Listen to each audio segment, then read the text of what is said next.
अस्सलामुअलैकुम, बहुत शुक्रिया, बहुत मेहरबानी भाएं तुसीं मैनूं 20,000 रुपया भेजा। कल भी जिन्होंने भेजा, अज भी 10,000 दी मेरी मदद की। अल्लाह पाक तुहानूं इहदा अजर देवे। अल्लाह सोहना तुहानूं तंदुरुस्ती भी देवे, ज़्यादा रिज़क च इजाफा फरमावे तुहाडे, ताकि मेरी यतीम, मैं मस्कीन है, मेरे बच्चे यतीमां तो भी वध जिंदगी बसर कर रहे। मेरी किसी ने अज तक इमदाद नहीं की दी। तुसीं मेरी इमदाद कर रहे हो। अल्लाह पाक तुहानूं इन्ना क अजर देवे कि मालक तुहानूं अजर ज़्यादा देवे। तुसीं हैरान हो जाओ कि अजर सानूं मालक ने किस अमल दा दित्ता।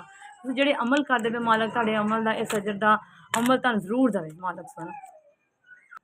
अस्सलामुअलैकुम भाएं, जिन्हें भी मैनूं पैसे भेजे है, पहले भी मेरी इमदाद जेह्ड़े तुसीं पैसे मैनूं भेजे है, मैं अपने बच्चे दा महीना पूरा चलाना है। इन्हां पैसिਆਂ नाल मैनूं पता कि दुद्ध, पैंप, इन्हां दी जो जरूरियात मैं पूरी करनी है। मैनूं पता कि तुसीं मैनूं भेजे पैसे, पहले भी भेजे, हुण भी भेजे।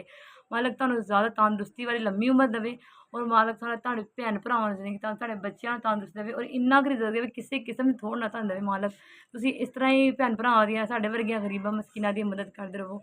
और भाएं तुसीं मैनूं दित्ते ने पैसे, मेरे दिलों ही दुआ निकलदी पई कि मैं अल्लाह पाक तुहानूं इन्ना ज़्यादा देवे कि किसी किस्म दी थोड़ ना होवे। मालक तुहानूं इन्ना क रिज़क देवे, तंदुरुस्ती देवे तुहानूं। अल्लाह सोहना जिंदगी देवे, लंबी उमर करे, ओहदे विच किसी कोई परेशानी तुहाडे नज़दीक ना आवे। भाएं तुसीं मेरी बड़ी मदद की, मैं नहीं जानदी कित्थों आए, कौन भेजदा पे। मैं इस चिरे मेरी ते एह् दुआ है, मेरा एह् पल्ला है कि अल्लाह तुहानूं इन्ना क रिज़क देवे, अल्लाह तुहानूं तंदुरुस्ती जिंदगी देवे, लंबी उमर देवे, तुहाडे माँ बाप नूं, तुहाडे बच्चेआं नूं, तुहाडे नाल मुंसलिक जेह्ड़े लोग हैं, अल्लाह पाक उन्हां नूं सेहतयाबी, तंदुरुस्ती देवे। मेरे को तो बड़ियां ही दुआवां भाएं, और मेरे को अल्फाज नहीं है कि मैं तुहाडे वास्ते की लफाज कवां कि तुसीं इन्ने क नेक बंदे हो, अल्लाह दे नेक बंदे हो तुसीं।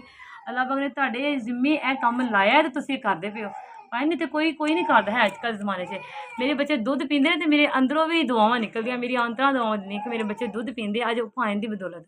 ते भाएं तुहानूं अल्लाह पाक इन्ना ज़्यादा देवे कि किसी किस्म थोड़ ना देवे, जिंदगी देवे, लंबी करे उमर, तुहाडे बच्चेआं दी करे, तुहाडी करे।